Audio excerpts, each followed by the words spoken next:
回到我的频道。上期我们说到奥尔滨的历史，它的初级系列清新，以及它的一些明星单品。这期我们来说到它的终端系列 Unfinished 优活。这个针对抗初老层面的系列呢，也是一直在升级的。从最早非常难用的一个系列，升级到如今非常璀璨的 Unfinished， 与大阪大学教授共同开发的专属钛复合物成分OSK9， 它可以促进自身胶原跟透明质酸的生成，并且作用于表皮与真皮之间的真皮弹力垫上。整组在使用1个月内就可以看见皮肤变得非常的饱满，处于紧致这块的分水岭。因为渗透乳是每个系列都有的，当从清新系列往上升级到优活系列的时候，能够感觉它的吸收能力明显不同。我自己大概是在27岁的时候用的 Unfinished 的美白系列，当时还不是这个包装，是那种比较钻石切割面的，我会放一张图片在这里。因为作用在真皮弹力垫，它的美白能力更深一层，整体透亮的程度呢也明显区别于清新系列。我就记得初次开始使用的时候，上班的时候会有同事问我今天用了什么粉底，其主打的这种弹力感呢，也在1个月之后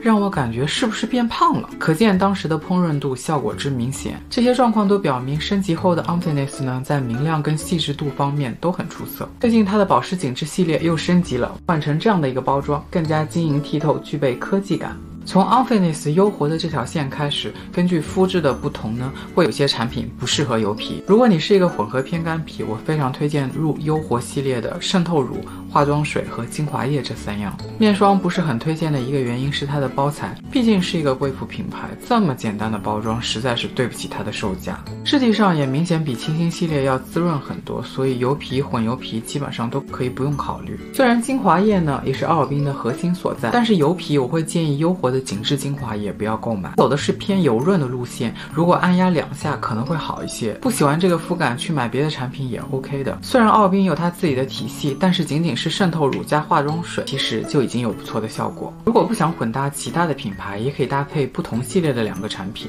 比如我就会用优活系列的美白渗透乳搭配基础系列的美白精华。当然你也可以往高走，搭配雅思系列的美白精华。来看具体的产品线， Unfinished 的这3款洁面依旧很出色。刚才提到奥尔滨的基础线往上升级会有很明显的感受，即便是洁面，在它的洗感以及它泡沫的细腻度上也能感受到区别，并且这种洗后的肤感是在使用1次就能感觉到区别的。因为是主打紧致的层面，也会有颈部的产品、眼部的产品等等，不过那些没有特别吸引我，这里就不做讨论了。优活系列也是有密集28天的精华，依旧分为保湿跟美白2组。紧致的安瓶也用到了刚才提到的这个复合胜肽成分 OSK9， 以及视黄醇棕榈酸酯、白藜芦醇等等，作为抗老护理很适合。而美白的安瓶呢，主打更稳定的维 C 衍生物以及维他命 A 油，兼顾美白跟抗老的作用。售价8800日币，比起雅思的27000日币性价比很高。优活系列的整体价位都比清新系列上调了一些，渗透乳从5500日币上涨到7700日币，落差不是非常大，但是涉及到精华跟面霜这个部分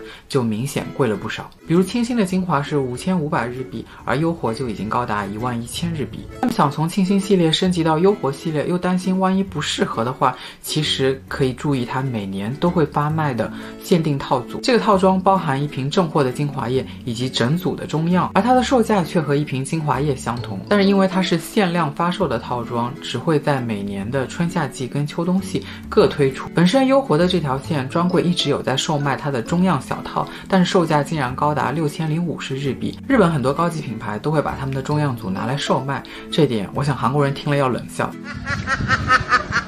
接下来就进入真正属于奥尔滨的贵妇系列Exia 雅思，是作用于皮肤干细胞层面的高级系列，同样也分为抗老保湿跟抗老美白。在去年雅思的美白系列没有更新之前，我想油皮就只能止步于优活系列了，因为它的整体滋润程度要比前2个系列强非常多，部分单品甚至可以用猪油膏来形容。但是对于干皮跟混干皮来说， Exia 是主打美丽新生的系列，也就是说从这个系列开始，你的肌肤将会从弹力、光辉、饱满开展新的篇章。雅思也是中国贵妇接触比较早的高端产品线了。奥尔滨刚进入中国的时候，其实走的是美容院渠道，毕竟在以前那个年代，贵妇都是频繁出入美容院的。无论是曾经接触过的顾客，还是我现在身边在使用 Exia 的小伙伴，他们都对这个系列非常的忠诚。也许每年都会有很多新的产品被种草，但是 Exia 的渗透乳真的经久不衰，作为干皮、混干皮，选它绝对不会错。Exia 对深度滋润的追求，其实可以看它最新的这个产品手册，这是保湿抗老港线主打的这款精华液，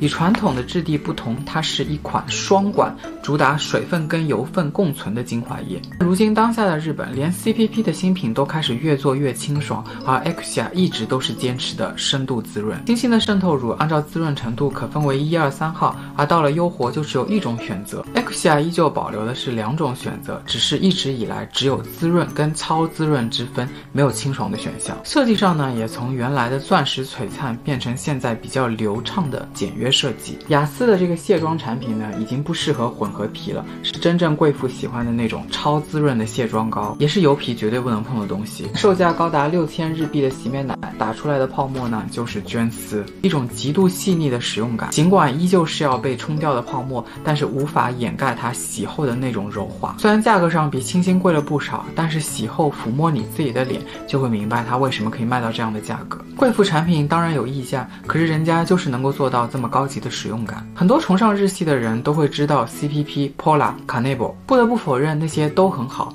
但是在日系使用质感上，Alubin 必须有一席之地。Exia 的化妆水呢，其实是大部分人都能使用的，水润不油腻，它在细致纹理跟饱满皮肤上面很出色，而且这款化妆水也可以用来敷脸。我干皮的朋友常常会说，无论用多油润的产品，过一会儿那个油光就会消失不见，尤其在当下这么干冷的气候，紧绷感真的随时会出现。如果你也有这样的困扰，又是熟龄肌，那 Exia 的抗老保湿是非常棒的选择。在这里我想强调一下，为什么奥尔滨是一个贵妇品牌，不仅仅是因为它的定位、原料跟售价。在日本的化妆品市场，所有的高级产品的售价几乎是差不多的，除了个别像 Pola 这样的产品，同样的定价，克数却非常少。比如传统200毫升或150毫升的化妆水， Pola 的黑 BA 却只有120毫升。从克数的精准来看， Pola 就是单品非常贵的日本品牌。尽管毫升数少， Pola 的一瓶水却可以用到2个月甚至2个半月，而奥尔滨大部分的乳液、精华、面霜均是1个月的使用量，按照传统3个月的使用量，售价乘以3，真的非常的贵妇。不过尽管如此，在日本本土3瓶的价格也不会超过瑞士品牌。喜欢高级面膜的人，无论刚才的优活系列还是现在说到的雅思系列，其实都有面贴膜，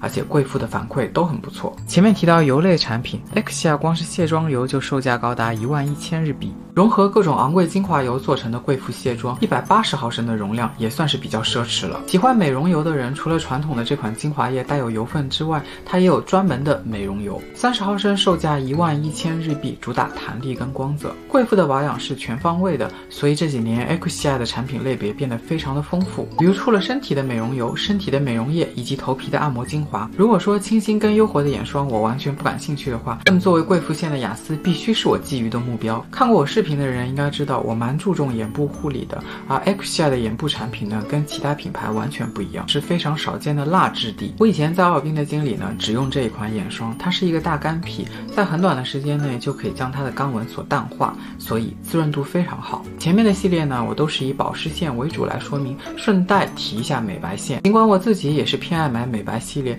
但是在使用感上，它们大多大同小异。而雅思的美白线在更新之前也是如此，而且我是购买过一整套的，所以才会感叹如此美好的抗老美白线，由于过于油润，我无法使用。而这一切从去年抗老美白线升级之后彻底改变了。首先是气味哈，原本的话它们两个的气味是有一些不同的，但是升级之后，除了相近的包装之外呢，它们的气味也从原来贵妇线非常浓艳的味道，变成了从骨子里透出来的优雅。我是跟柜姐要了试用装之后，隔天就购入了。这个味道让我回想到刚进入奥尔滨的时候，初次面对产品的那种憧憬的心情。它的质地呢，跟当初的油润完全不同，润而不油，细腻水润光泽，而且还有完美的香氛。Exia 的诉求就是让你变成不易晒黑的超强光泽肌肤，这也是为什么我当初非要尝试不那么适合我的前雅思系列。产品不仅仅是要针对你的诉求，还要看它的质地契不契合。这个系列的眼霜并没有因为这次的升级而更新，只是单纯的跟抗老保湿相比呢，它会变得比较清爽一点。熟龄油皮跟混合皮是可以考虑的，而且它更加针对眼周的暗沉问题。美白系列也有一个美容油是针对暗沉这个层面的，喜欢油类保养品的人可以关注一下。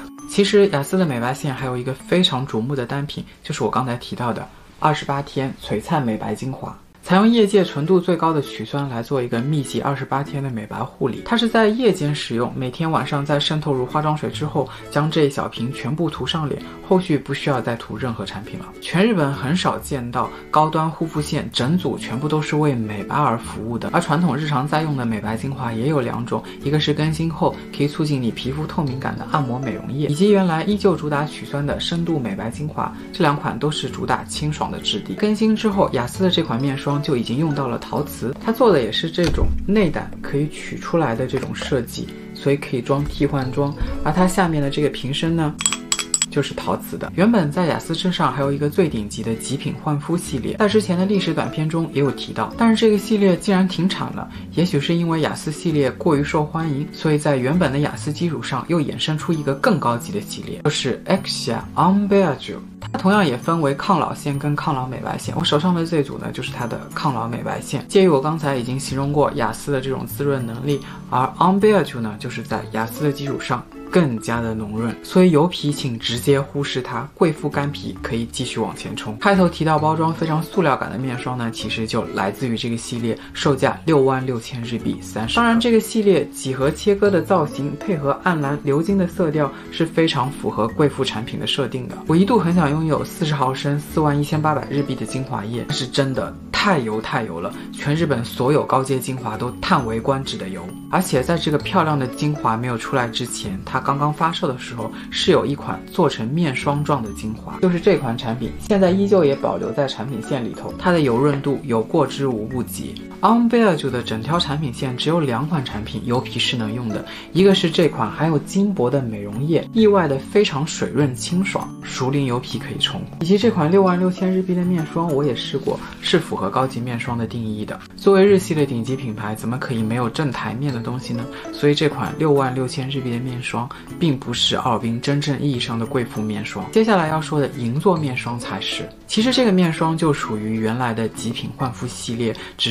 剩下这瓶面霜被保留下来。升级之后，40毫升售价93500日币。在瑞士品牌没有在中国杀出一条血路之前，日系的贵妇面霜在很多顶级线的排名中占据一定的名额，而奥尔滨的这款银座面霜绝对是可以排上前几位的，基本上不挑皮肤，只要你习惯使用面霜都可以。为什么都说到了旗舰产品，整个奥尔滨还没有介绍结束呢？因为他们家的产品线真的太多了。不仅如此，还有内服美容品以及很多的彩妆线，很多品牌都无法做到彩妆线跟护肤线都大放异彩。而奥尔滨不仅从基础粉饼到高端粉霜都很出色，并且作为奥尔滨一直以来的4大明星单品之一，雪肤粉饼的业绩一直非常优秀，性价比极高且非常人气。每年都会升级的粉盒，以及时常会出一些限量版的粉盒。5500日币的雪肤粉饼在02年面世就大受欢迎，首创液体干燥制法，将2种粉底液专用粉体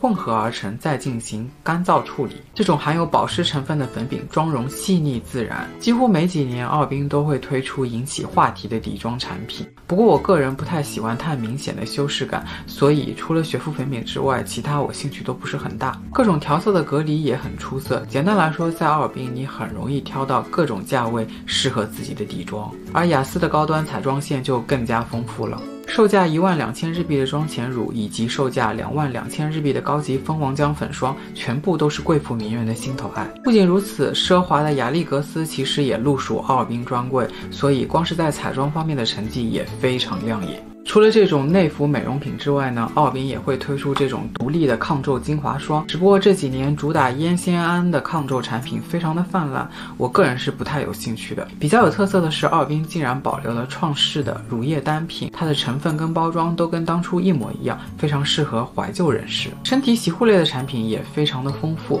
作为面部护肤的防晒线呢，也依旧单品非常多。只有最人气的贵妇防晒，它是针对干皮的，其他系列的防晒呢，质地都比较清爽。图片中的前上下4组，除了粉色是身体防晒之外呢，其他的3款质地都偏水润。紫色的那款是在贵妇防晒出来之前的高级防晒，质地上滋润度中等，满足混合皮的需求。钟情于 Pola 跟 CPP 防晒质感的人，应该会对50毫升11000日币的奥尔滨贵妇防晒更加青睐。工具类产品粉扑什么的就不多说了，因为日系好用的粉扑其实很多，不一定非要买奥尔滨的。但是奥尔滨的这个化妆棉呢是独一无二的，因为它非常的柔软。我想强调，如果用奥尔滨的渗透乳，你是一定要搭配它的化妆棉的。大量的摩擦对我们的皮肤是有伤害的，而奥尔滨需要每天揉抹化妆棉，所以对棉片的要求极高。最后来总结一下，有保湿角质护理需求的选清新系列，任何年龄段的都可以；而对抗初老有紧致需求呢，就买优活系列；深度抗老跟新生璀璨的系列呢，就选雅思；肌干皮的熟龄期呢，可以买雅思的抗老以及更滋润的 Ambiagel；油皮混油皮的抗老，更新后的雅思美白呢，会是更好的选择。好，以上就是奥尔滨全部产品线的这个粗略分享。如果你们有关于奥尔滨的疑问呢，可以给我留言，而且不用着急，这只是一期简单的产品介绍。奥尔滨是一个非常讲究手法跟细节的品牌，所以我会专门再出一个视频来教大家如何使用这些产品。如果你喜欢我的内容，就请点赞并继续关注吧。感谢你的收看。